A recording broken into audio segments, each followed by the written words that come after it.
Success criteria has a strong influence on students' learning. Success criteria are important because when students know what success is like, they can plan and predict. They understand what's happening in the lesson. They can set goals. They can judge their own progress. They know what's expected of them. And in student surveys, when students know what success looks like, they report feeling safer about the learning that they're going to do.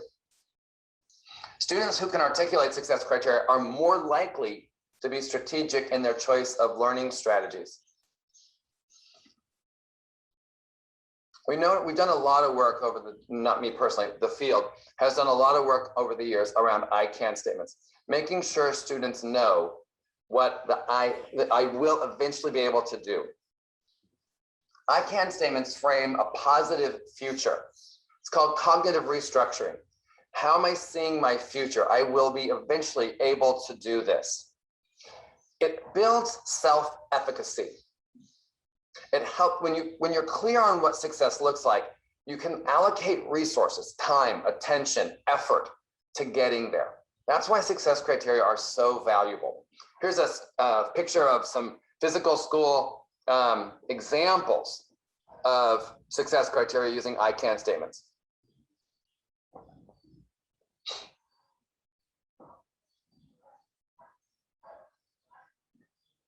Here's an example from 8th grade history. This teacher has a much more elaborate version of it.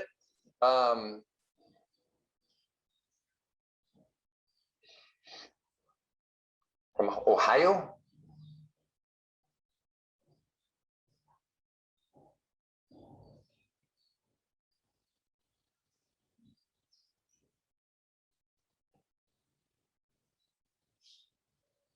The interesting thing about these I can statements, so you see I can describe how Southerners felt when they're designed, right? You can turn that around to a can I statement and have the students self-assess. If you write good, strong I can statements, students can use those for self-assessment, asking themselves, can I do this or can I not do this? See, objectives tend not to be clear on success. Objectives are for grown-ups. We tend to have, success, we might put like 8 out of 10 trials or whatever. The success criteria describe in greater detail what it is that you will need to be able to do, know, demonstrate, or understand if you're successful with this lesson. We do see the posting and reposting of I can statements in the chat for the Zoomies, because the teacher can remind students in the physical class. And sometimes we see teachers who have a class job, a student in the class who is the reminder of success. So they type them in. So there's a learning target and there's success criteria. So the way I like to think about it, the frame I use to do this is, I am learning to blank because blank so that I can blank. I'm learning to, that's the learning intention, because that's the relevance, so that I can, success criteria. So when I'm writing mine, as I'm thinking through, that's the frame I use. I am learning to, because, so that I can.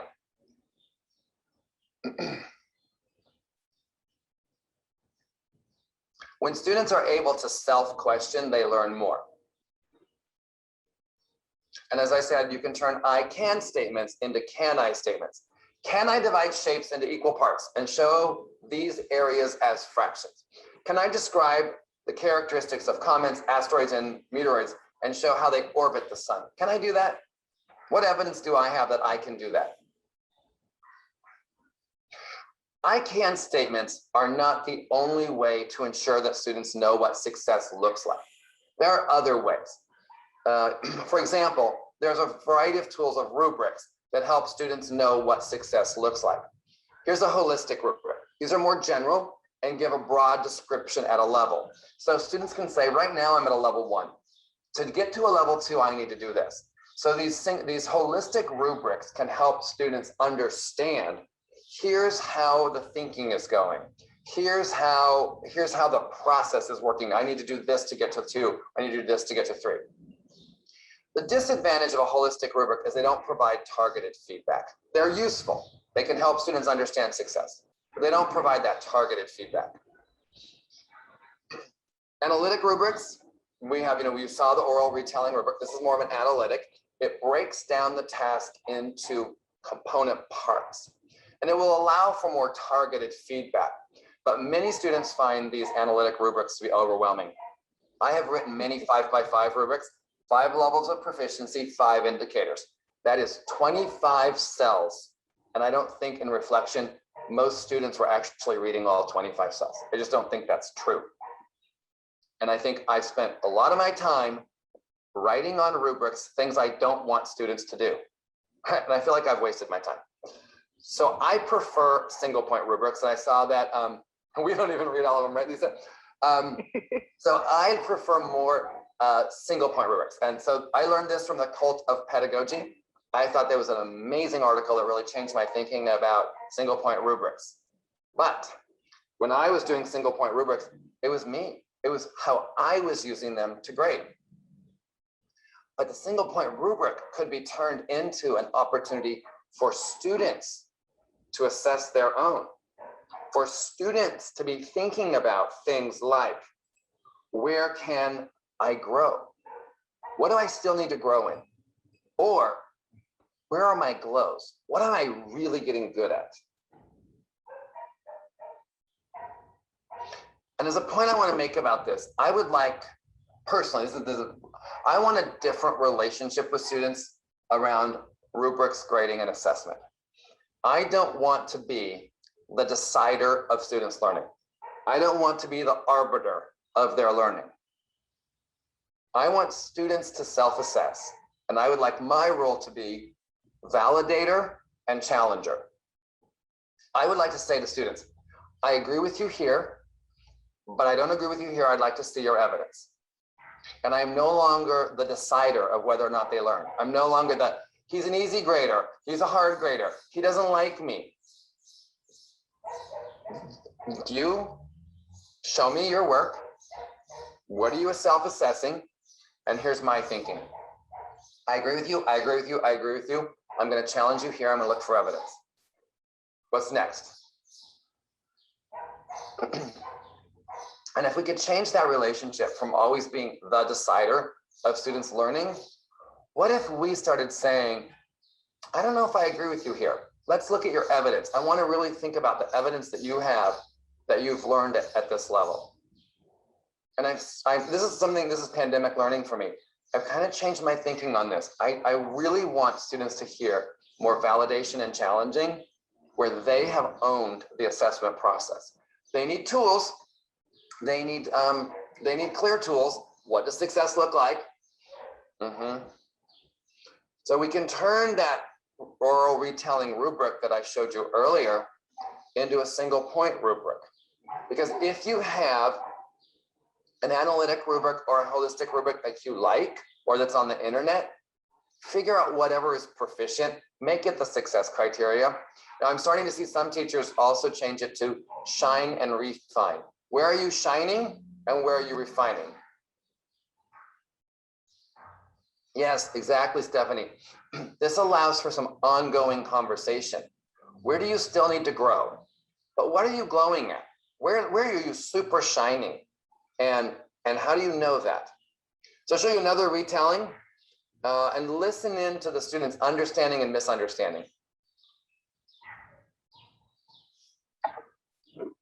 Hi, my name is Jasmine. I am a 4th grade Tiger in Miss Ortega's class, and I chose to read the book Preaching to the Chickens. The main character's name was John Lewis, and he is so kind that he learned to speak up for others when they couldn't speak up for themselves. First, he wanted to preach. Then he started to preach to the chickens. Finally, he had his own church in the rolling hills of southern Alabama.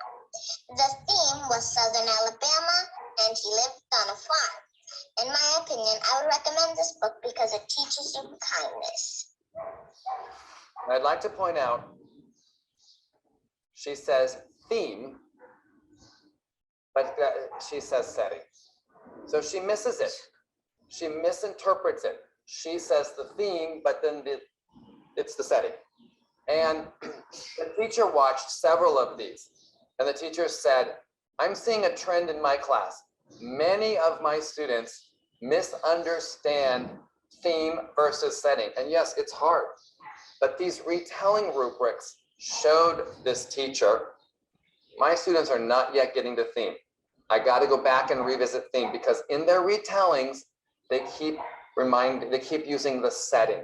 So there's clearly confusion here that we need to go back to.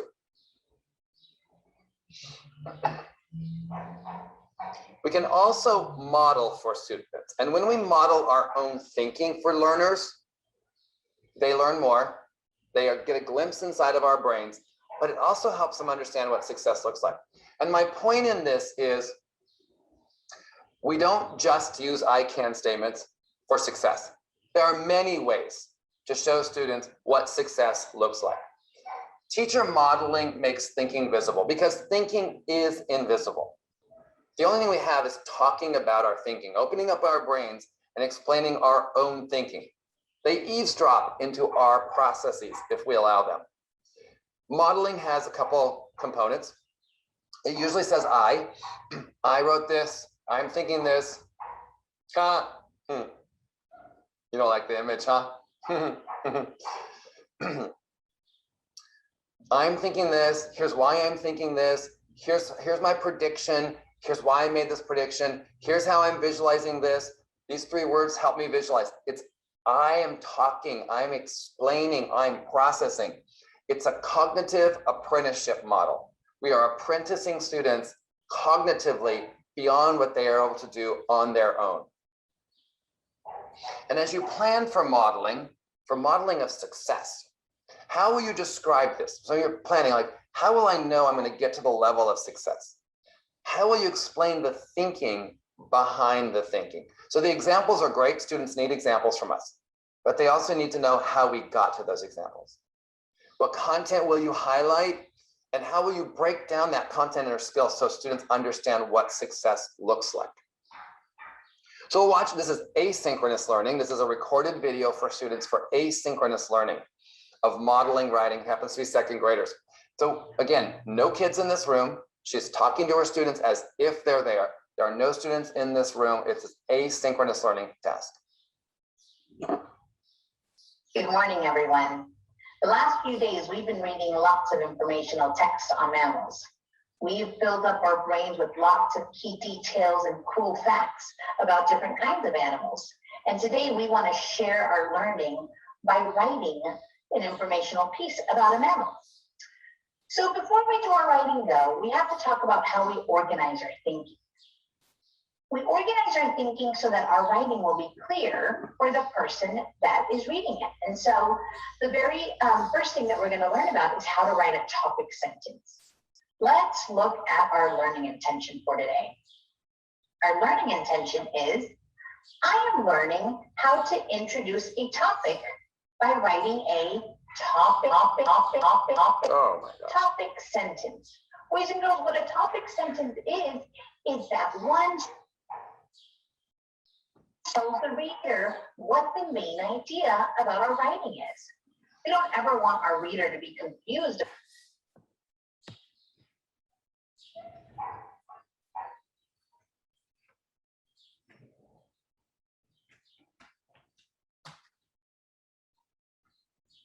About what our writing is, and we're certainly not just going to list a bunch of facts in our writing. So we're going to organize it in a way that the reader makes sense of it. And the best way to do that is by writing a really strong topic sentence to tell them what they're going to be reading about. Here's our success criteria. I know I have done this when the reader knows what my writing is about after reading my topic sentence. So boys and girls, yesterday we read that book on bats and we pulled out lots of key details. I went ahead and wrote some of the key details that you learned about. And here are some of the things that you said were interesting about bats. They're flying mammals. So she's going to review the reading from the day before, but then let's watch her write the model sentence. Let me think about this. I think I'm going to write, there are lots of interesting things to know about bats. read that again. There are lots of interesting things to know about bats. When I look at that sentence, boys and girls, I wanted to give my reader a clue as to what the rest of my writing is going to be.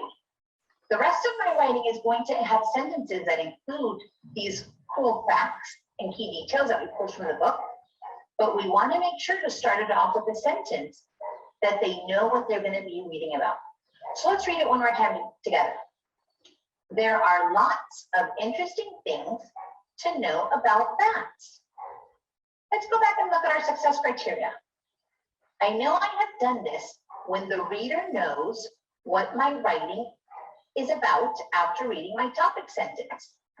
I think if somebody reads this sentence, they will surely know that the topic of my writing is going to be bats. So boys and girls, I want you to pick a mammal, and we're going to work on writing a topic sentence for the rest of our writing. And so when you think about that, I'm hoping you're thinking about the modeling. Now, she does have success criteria. Hilda does that. But I actually think the model that she writes of the topic sentence gets students to understand the success criteria way more than her success criteria statement made. The modeling helped them know, this is what I need to be thinking about. This is what I need to be doing. So there are many, many, many ways to make sure students know what success looks like. And if you watch, this video is 4 minutes, 20 seconds long. Super short, asynchronous learning.